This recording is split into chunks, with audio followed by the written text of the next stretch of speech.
Okay? Ako po si Romeo Santos. Ako ay isang mathematics teacher sa International School sa Dubai.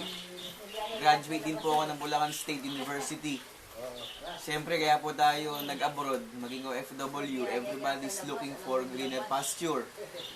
Number one, kahirapan, homesickness, dahil malayo po tayo sa pamilya na kailangan nating tiisin. Di po ba? Ang isa sa mga advantages po doon ng pagiging OFW, kumpara dito ka nagtatrabaho, doon wala pong tax. Nakukuha mong buo yung sweldo mo. Yun ang kalamangan ng pagkatrabaho sa Dubai. Unlike dito, pag nakakausap ko yung mga kasamahan ko, mga klase kong mga guro dito, nagrereklamo sa mga tax nila. So, kailangan lang natin tiisin talaga yung pagiging malayo sa pamilya. At least, maski pa paano po, nakakauwi tayo every year para makita natin yung mga mahal natin sa buhay.